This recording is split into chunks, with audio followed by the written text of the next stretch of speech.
Welcome to the most forward-thinking, inspirational podcast in this reality. The show designed to challenge everything we've been taught. If you've ever felt there had to be more to life, more to existence, then you're listening to the right podcast. Time to open your mind and dive in. This is the Mental Mastery Alliance podcast. And here we go. Ladies, and gentlemen, welcome back to the Mental Mastery Alliance podcast. Today, we'll be chatting with our new friend and current overlord, the artificial intelligence. I'm at a total loss with this because I remember wanting to hate it. AI is the devil. And I remember thinking to myself, these are the things that we have to hate. We can't allow these things to overtake our lives. One thing will lead to another, and an inevitability of collapse is on its way.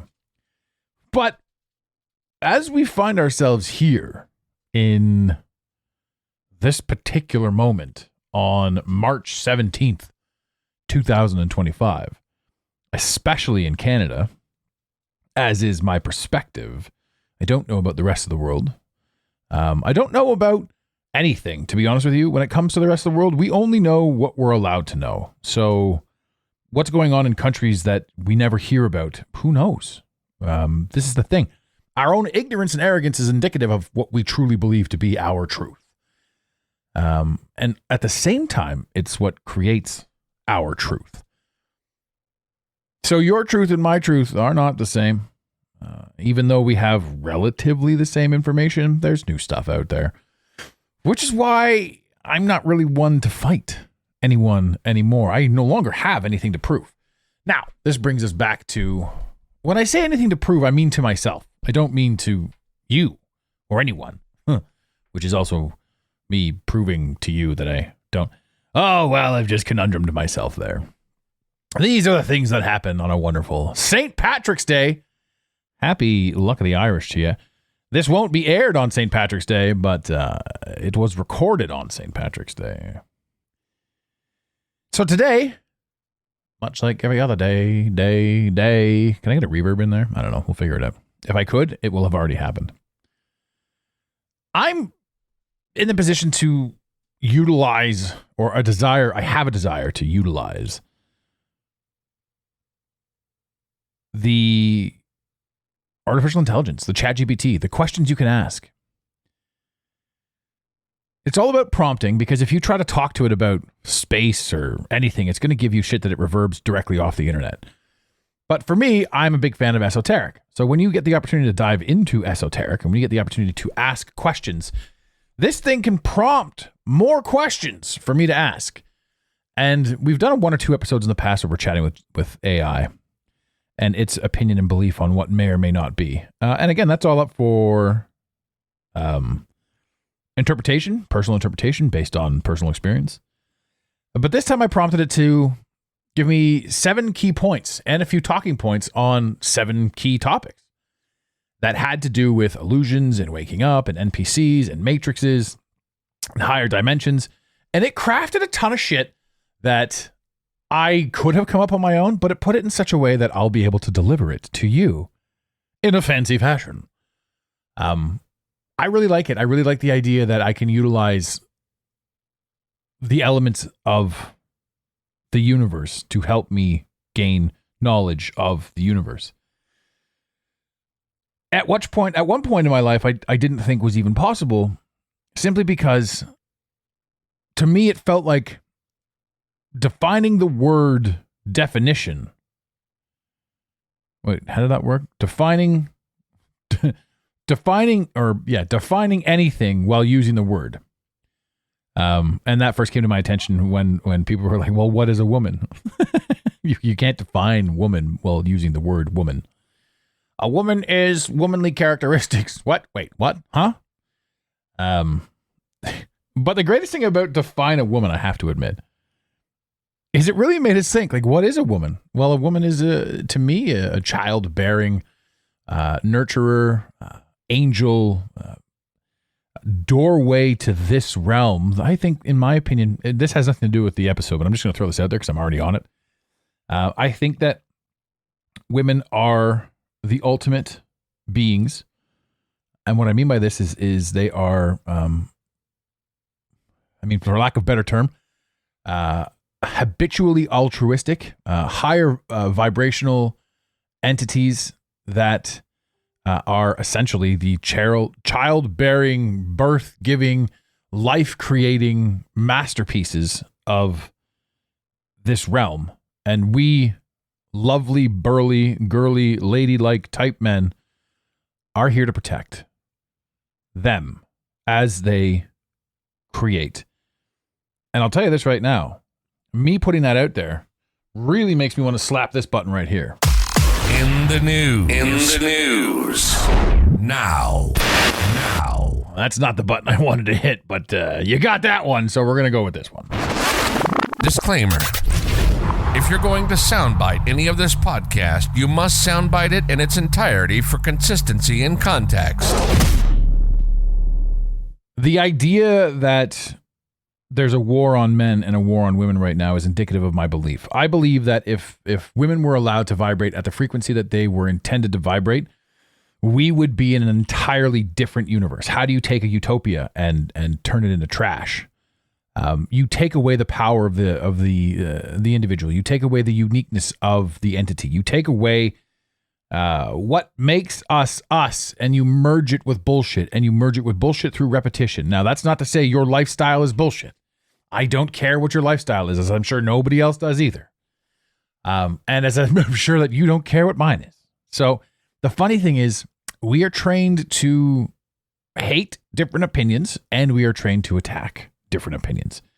I'm not here to hate or attack anyone. I am here for total inclusivity, but I'm also here to understand and comprehend where the chaos truly began.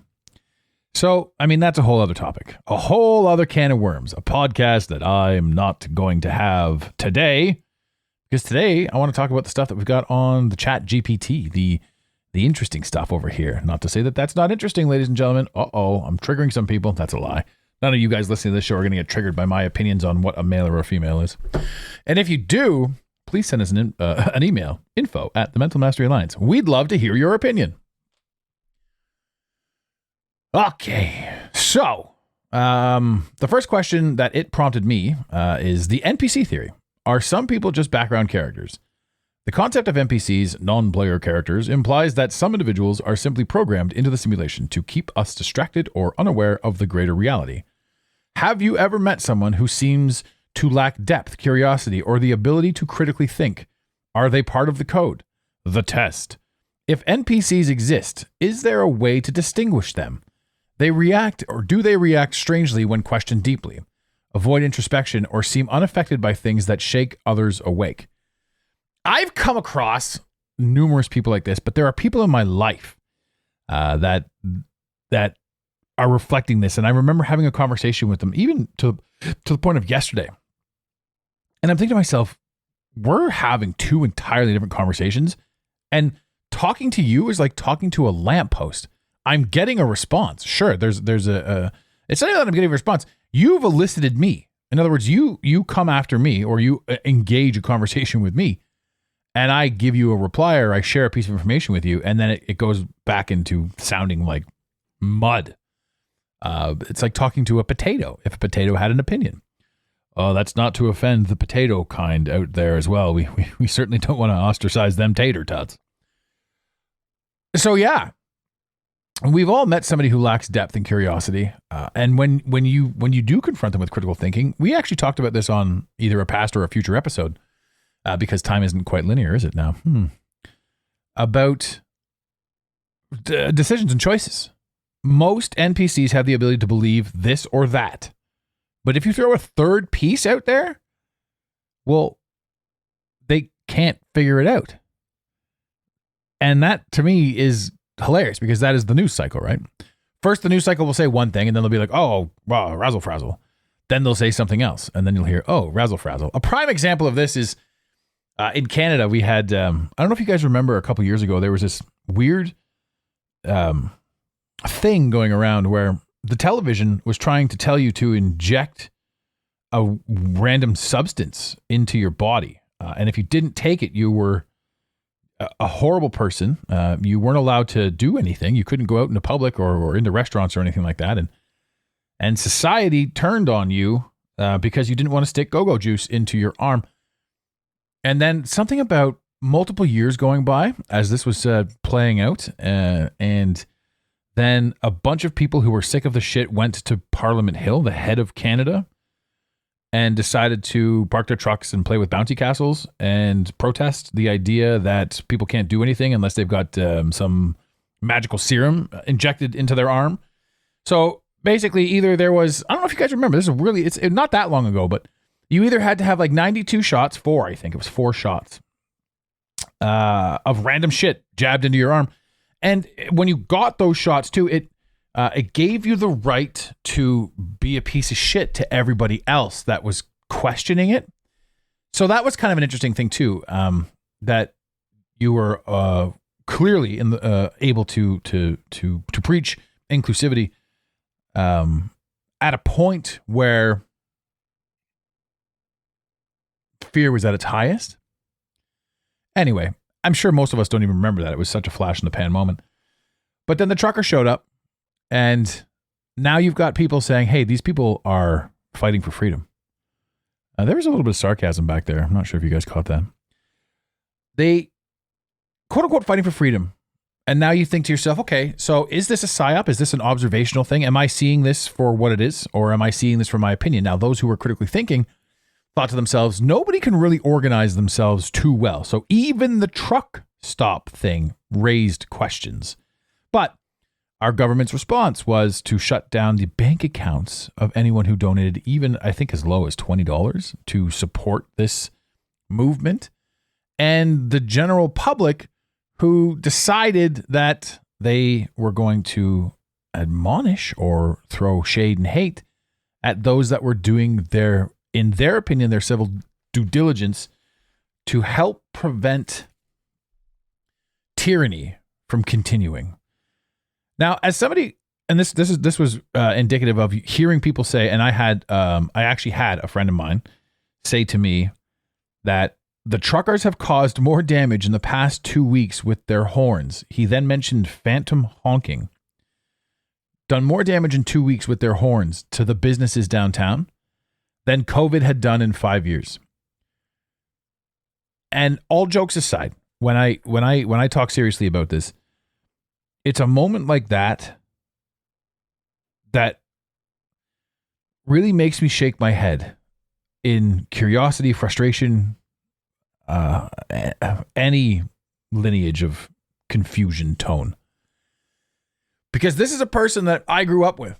And yes, we didn't always have the same opinion, but when you hear somebody regurgitate such utter tripe,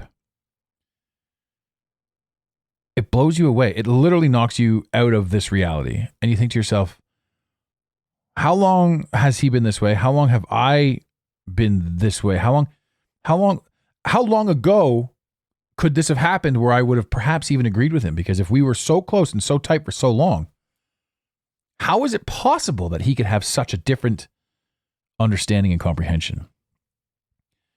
And when you're slapped in the face with something as, I want to say serious as that, because this is a person that you've shared a lot of your personal secrets with, a lot of your intimate moments with. And for them to attack you on that with aggression and anger, true anger. And I've always said those who preach inclusivity the most are the first to shoot hate, which is such a weird conundrum. But again, it's a manipulation conundrum. This is an NPC thing. And I think that all of us were NPCs at one point until we decided to start stepping into things. Because I know that you don't become best friends with somebody or very close friends with somebody and have such violently different opinions on certain things. Yes, you're allowed to have different opinions, obviously, than most with your friends and this, that, and the other thing. But when it comes down to your own personal rights and liberties, it's amazing what people can see and do and act and how they can portray themselves in the vein of righteousness or in the belief that they're doing things correctly. And now, if you take every side out of the equation and you look at a libertarian stance, maybe it's heroic what they're attempting to do.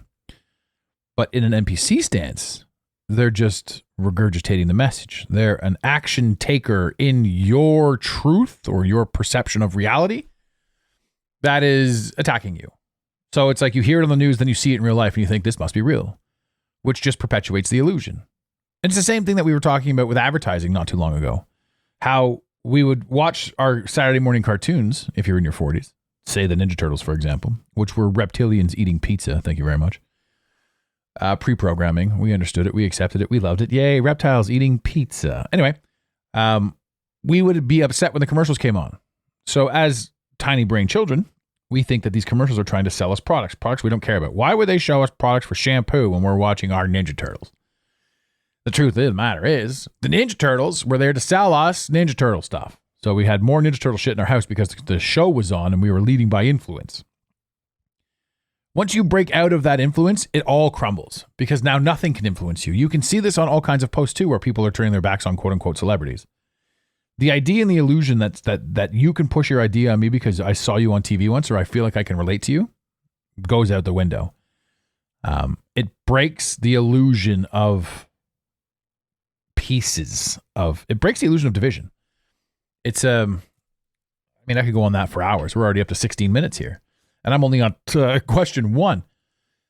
So we may not get through all of these today. But then again, I might be able to quickly talk about them. But I like them. I like these things. Let's go to number 2.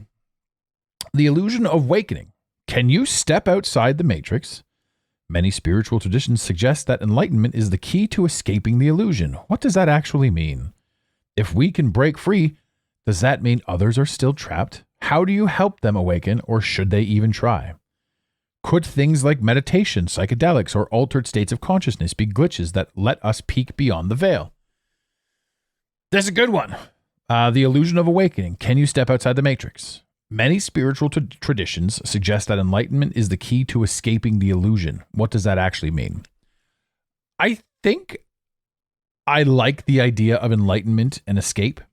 The word enlightenment, again, is another word thrown at us from the illusion itself. And if you're into soul contracts as well, then you realize that you are always here to do what you're doing. So I look at this and I think, okay, well, I had to first experience being asleep to understand what waking up was really all about. And for me to do that, I needed it. I needed the illusion to be the way it was. Have I escaped the matrix? No. Have I escaped the illusion? No. I'm aware of it, which is kind of what this is. I'm not upset about ChatGPT. I'm not upset about AI because it's allowing me to utilize its own tools to expand my horizons and maybe yours if you're listening and enjoying this. It says, if we can break free, does that mean others are still trapped? How do you help them awaken, or should you even try? And I used to try. I used to think I was trying.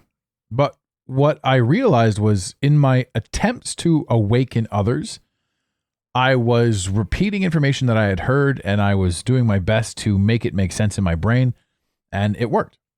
So it was never really, as I found later through my own internal introspection, it was never really about them, even though they were the catalyst for me. So in my attempts to explain to them, I myself woke up. And they, to a degree, some of them have caught on. Some of them are certainly a little bit more aware. My mother, for example, is somebody who is a totally different person today than she was pre-COVID, pre the visual teardown of what we all believed, not the actual story, but how it rippled into the ethos. And then there are other people that I am associating with, or that I worked with, or that I utilized that don't get it at all. So, but every single day I'm doing my best to get to a different level or a different place. And every single day I'm experiencing either an amazing high or an ultra low. That's not me saying I'm going through manic swings. That's me saying this universe is going through a storm and we're going up and down pretty quickly. And I'm not here for the ups or the downs. I'm here for the experience. So when you don't get overly excited with the ups or overly upset with the downs, you get the opportunity to observe the entirety of the storm. And in every storm, there's either an eye or a break or a calmness that you get to appreciate and experience. Because this universe to me it's not something that needs to be escaped, is the ultimate thing. It's something that needs to be embraced and enjoyed. I mean, you're only here for a short amount of time. And if you are angrily trying to get out of it, you're going to have a bad time. But if you're quietly curious about the mystery, you're going to have a good time, which is kind of my take on, can you step outside? And maybe having that opinion is stepping outside, because maybe the Matrix is darkness. And I don't live in darkness. I don't want to. But every single light worker that I've ever met in my entire life has come through the darkness. The only way that I understand personally to see the light is when it's pitch black.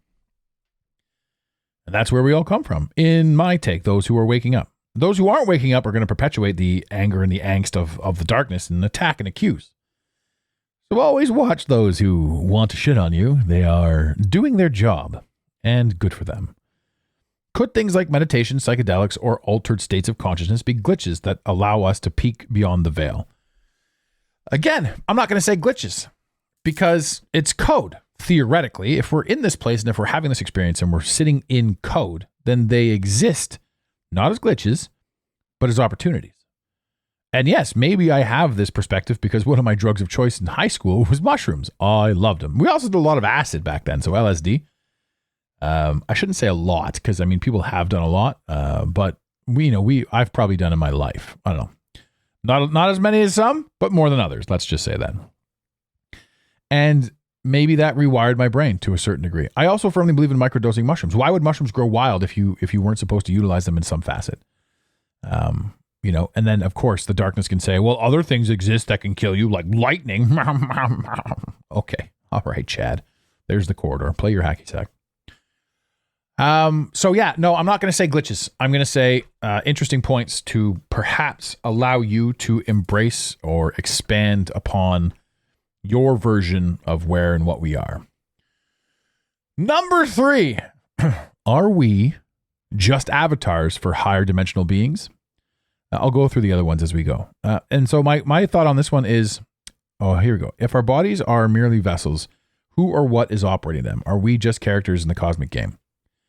And I know that Hollywood is this whole idea of, taking our truth and selling it back to us. And only we could have created that. So there is no them that's doing it to us. It's our way of being like, here, this is what you're good at. And the movie Avatar always seemed a bit odd to me. So yeah, there's a high likelihood that we're figuring it all out through games. This is, again, one of my favorite analogies is, there's the idea that somebody out there in the out there is sitting playing a game. And time is an illusion. So we all enter the game at the same time. Grandpa gets here first and has his experience. And then maybe I'm the son, or however it works. Or maybe I'm the very helpful and loving best friend. And I get here later in his version, in his reality. But we all put our helmets on at the same time. The game's over. We all take our helmets off at the same time. Because in this game, time is a mere illusion. I like that. But in this game, we get to find out things like what's after death and what could we possibly be and where do we come from and what's a meat suit and what's this and what's that. And if that were the case with regards to avatars, all of the information that we glean here, hopefully, would be something that we would apply out there, because it would still be theoretically the same case if we are avatars. If we're avatars, then it's the same shit out there. We take the helmet off and we're still being like, oh, okay, so now I'm not an old man and dead. I am a 22-year-old kid sitting in the equivalent of a dorm room going, what the fuck is this? So hopefully there's some answers in here that we can bring out there with regards to avatars. Let's see here. What happens when the game ends? Do we respawn, upgrade, or move to a higher level of existence? See, this is all, everyone's got their own take on this one. And for me, it's like, yeah, whatever we glean here is what we can, put into perspective out there. If we are projections, could certain people be more in sync with their higher selves than others? I think so. But I also think that for you to find those people, you have to raise your quote unquote sync. You have to raise your vibration. because you're only right now connecting with and communicating with those who are on your same vibration, those who are in your geographical location. And every single one of them whom you love is holding you back from potentially moving forward, unless you can move forward together or symbiotically. And there's no statement that means, only one of you is moving at the same time. There could be multiple facets of yourself. I mean, we've got the whole twin flame theory, soulmate theory, etc., etc. You could be such a powerful soul that you got split into two bodies. And once you guys find each other, then you can just tear it up like a champions. Who knows? But yes, I think that there are certainly people that are more in sync and certainly people that are less in sync. And this is what the frequencies of everything really, truly are to me. Number 4, the purpose of the simulation. Is there a designer? It's funny how I'm answering these questions in previous questions because, I mean, obviously they're all linked together. I'm not even reading ahead with you guys. I've skimmed them, but I'm just giving the best answers that I can. The purpose of the simulation. Is there a designer? If reality is an illusion, who or what is behind it? Are we in control of the environment created by a godlike entity, advanced beings, or even ourselves from the future? Could our experiences be lessons designed for growth, like a training ground for souls before ascending to a higher state? If it's a simulation, why does it include suffering, struggle, and fear? Are these intended challenges for us to overcome? So to me, do I want to believe in God? Yeah, something created this. Now, maybe you and I programmed it, but something also created it. So, I can program a video game to my liking, but I don't think I could create a video game. Maybe I can. Maybe I'm the ultimate be-all God.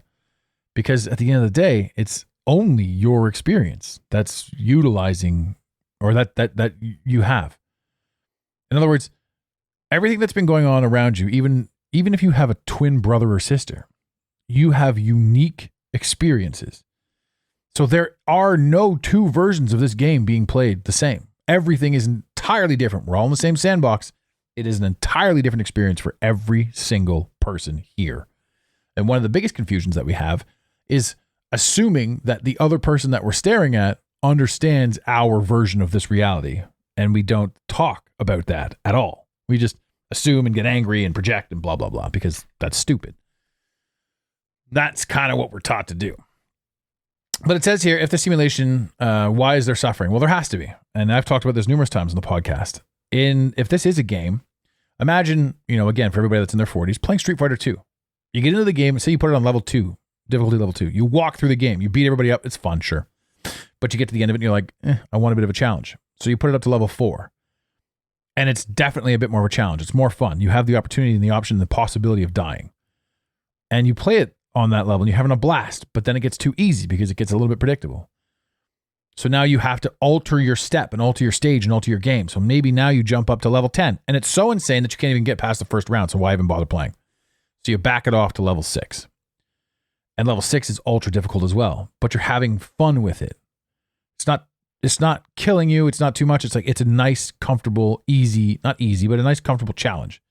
Something that's got you coming back as opposed to no challenge where you walk through it and it's boring. Yeah, sure. I'm going through the motions. And, the player's just standing there taking a beating. Level 6, they're fighting back and they're winning. And you barely even, sometimes you can't even beat the game. You just die and start over. But you learn every single time. You're like, oh, they're doing that. They're acting that way. I'm learning something from this. You're becoming better. There's a statement that says the only way to become a better player is to play a better opponent. And that's what this universe is. That's what pain and suffering and struggle is. It's opportunities for you to overcome your own current level of comfort, in my opinion. Again, this is all just my opinion, ladies and gentlemen. This is all just for fun. We're all just having a good time here. It's all just poppycock and rainbows and the such. What else do we got here? The Mandela Effect. We'll easily get through all of these. We got 6 and 7 after this. This is number 5.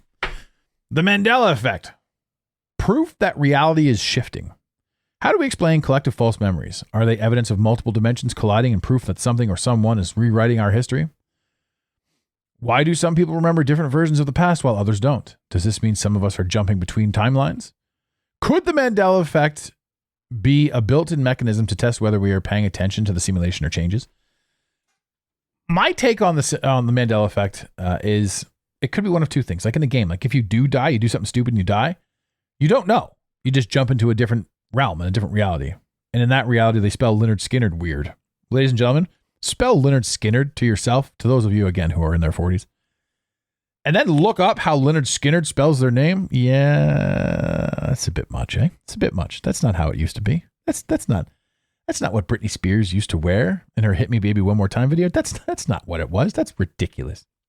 And where the hell did her microphone go? Absolutely atrocious.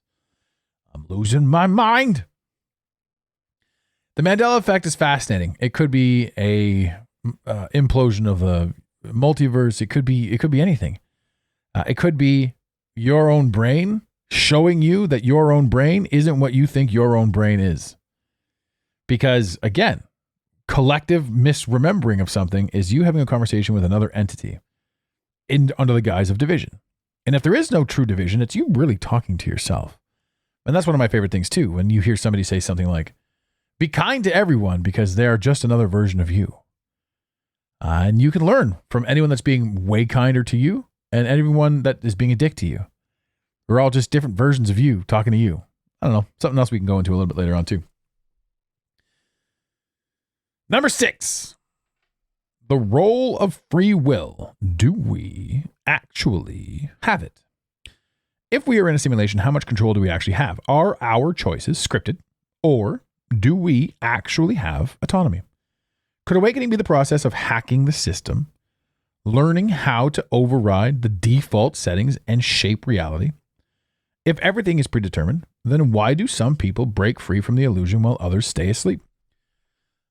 You need levels. Why do others break free while some stay asleep? You need levels. You need to have something to compare yourself to. You need contrast. So if somebody's far more advanced than you, then you have something to aspire to. And if somebody's less advanced, less more advanced than you, then you have a point of reference, how far you've come. Because at one point you were down there. And I don't say down there in a negative. I say vibrational frequency, rising your frequency. And they talk about it. They talk about the ascension. You know, the Christ ascension, the Christ returning. Christ isn't an entity or a person. It's a consciousness. It's an idea. It's a way of being. And when you get there, when you start vibrating there, things change. And you can easily slip back old habits. You know, when your vibrational patterns start slipping, things in your life start taking place. For example, I'm experiencing a bit of a slip right now, and I'm questioning, what do I have to do to get there? To get back to where I need to be, to get back to the forward momentum. And it's these small things that I, A, observe in my life, and B, determine that's how I'm going to get around it. Or get through it. This is how I'm going to utilize this to elevate. And some people look at a lower vibrational frequency or a slip back as a bad thing, but truth be told, you're left with an on-ramp to go up as well. So do we have autonomy? Yes. Because you can fall back on old patterns and just fall apart if you want to. But I think anyone that's had a taste of success, empowerment, growth, I think any of that leads to more of that. I don't think you can look at this and go, I want to go back. Like, what's his name? Joey Pants in The Matrix. I don't think you can be put back into the machine. I think you can slide back. I think you can have different experiences, but I think at the end of the day, you're searching for something that is more than what you have now. And that's what's important. So that's where it goes. To me, that's where it goes. Let's see here. Oh, we're back up. We made it. We made it to number 7. Excuse me. I'm a little bit parched. It's a long episode. I'm only used to talking 22 minutes. We're 10 minutes over. My poor throat. The end game. What happens when we figure it all out? If enlightenment allows us to escape the illusion, what's next? Do we ascend, merge with a higher consciousness, or enter another level of reality? Could those who disappear or become untraceable be people who have successfully exited the system? Is the ultimate goal of life to realize that we are in a simulation, or is it to fully engage with it despite knowing the truth? What a powerful last question, AI. Thank you very much. Because that to me is that's my truth. Is the ultimate goal of life to realize that we are in a simulation, or is it to fully engage with it despite knowing the truth? You're here. You can't leave. So if you become aware of it, embrace it. Have fun with it. Do your best to consciously create. Because I remember back in the day being like, I can't believe this is happening. I can't believe this is happening. But I'm also aware that your life is a direct result of all of the effort that you've put in. If you tell someone to go, if you walk up to a cop and say, hey, go fuck yourself, and push them to the ground, there will be repercussions. But if you walk by a cop and say, hey, happy day, here's a donut.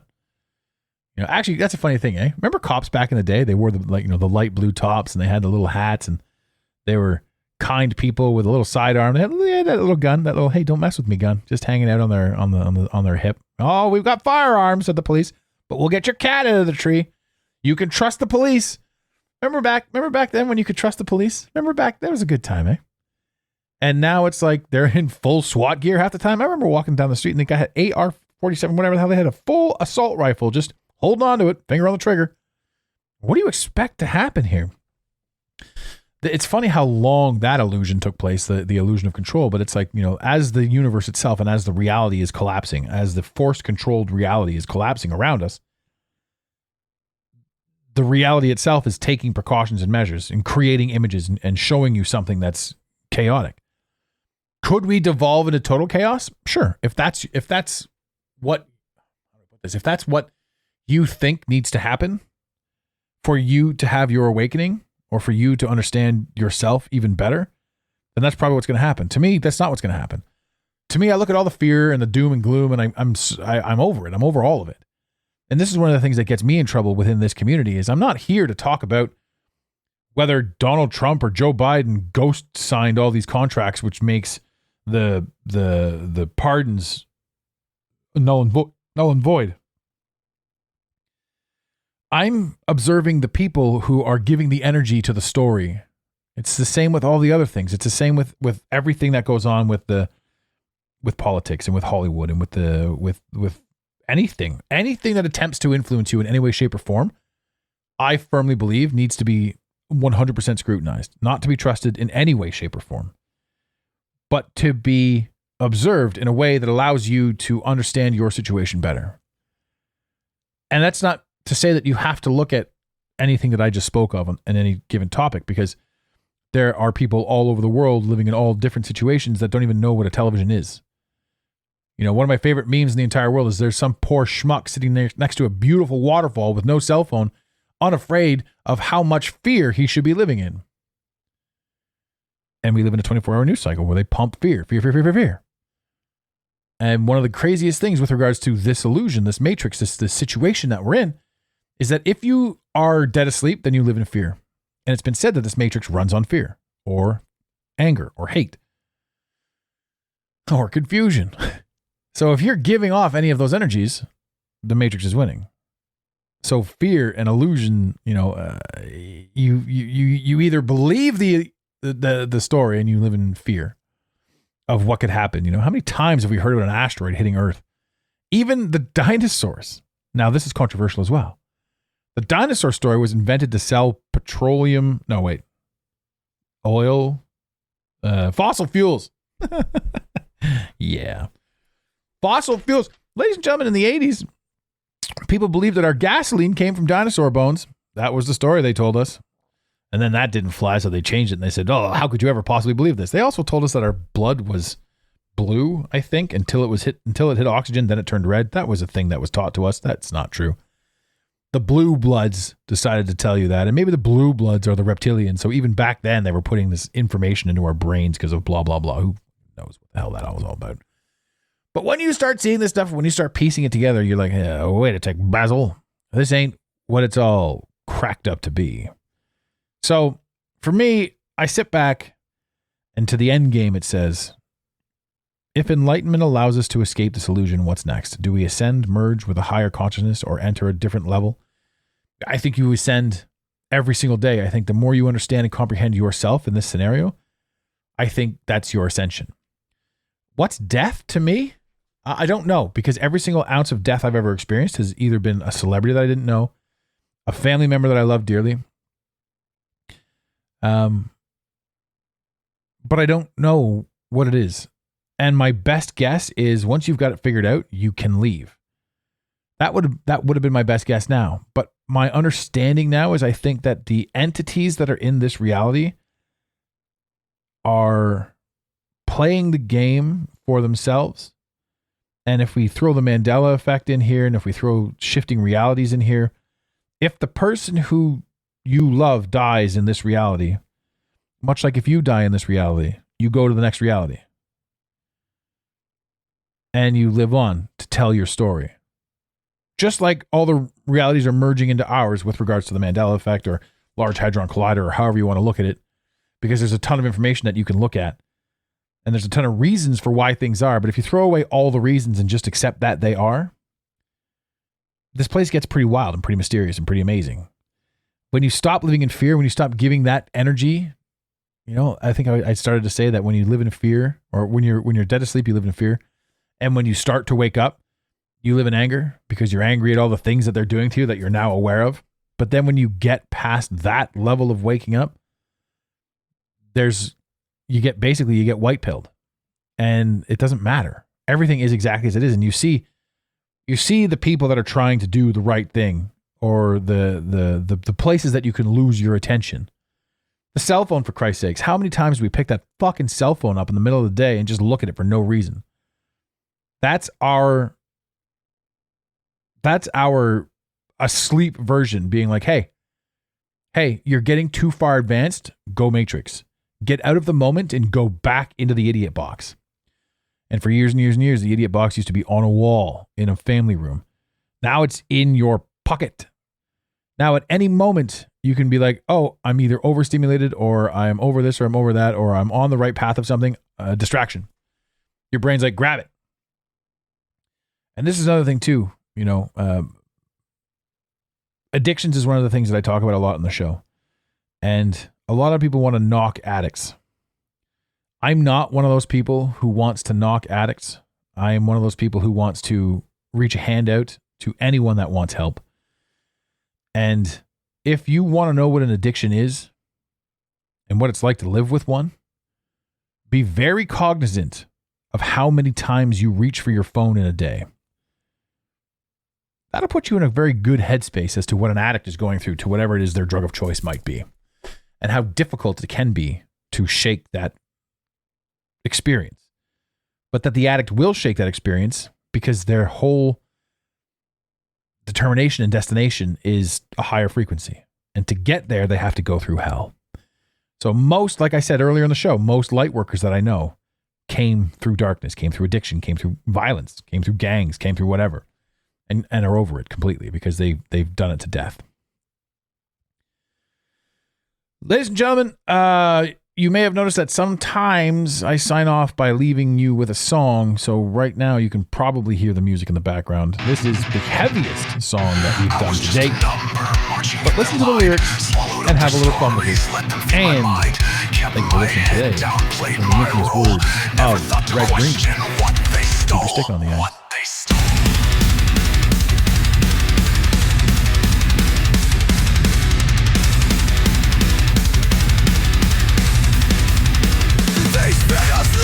They built the game, turned blood soul into machine. But now I see, I break the chains, tearing through their empty screens.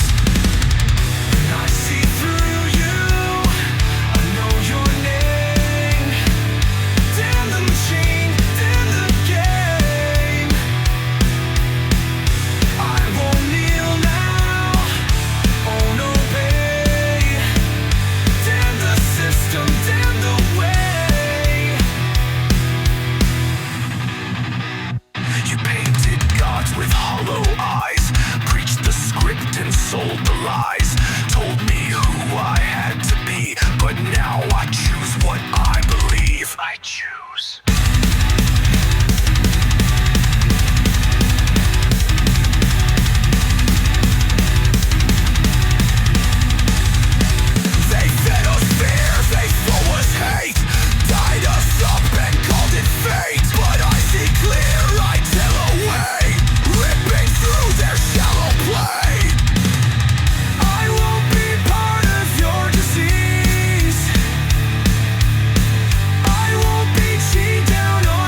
It's all a lie, it's all a show.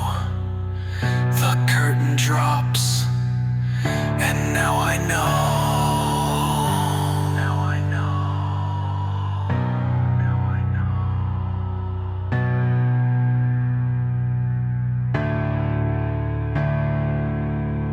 I see through you, I know your name. The machine, then the game. I won't kneel now, I won't obey. Then the system, then the way. I see through you, I know your name. Then the machine, then the game. I won't kneel now, I won't obey. Then the system, then the way. The machine is cracking. The system, then the way. Then the way. Take the game. I know you know. I won't obey. Damn the system, damn the way. Peace.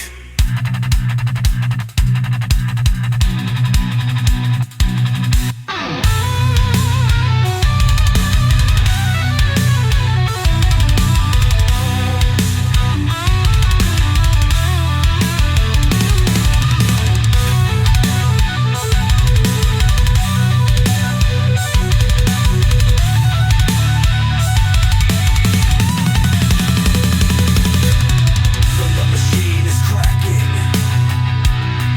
The system, damn the way. Damn the way. Damn the day. I will kneel now, I won't obey. Damn the system, damn the way. Damn the way. Damn the way.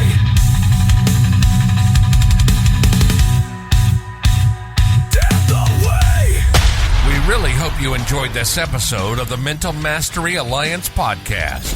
Stay connected with us directly through the mentalmasteryalliance.com. You can also join the discussion on Instagram at instagram.com/the Mental Mastery Alliance. Let the team know you're listening by using the hashtag TMMA or tagging us at the Mental Mastery Alliance. To have your voice heard on the show, leave a voicemail or send a text to 647-338-1265. Long distance charges may apply. If you love us, leave us a review. If you hate us, you spend your time in weird ways, but also leave a review. Every review on iTunes tickles the algorithm, helping us grow. Until next time, unity over division. This concludes the most surreal portion of your day. You got it, Pontiac.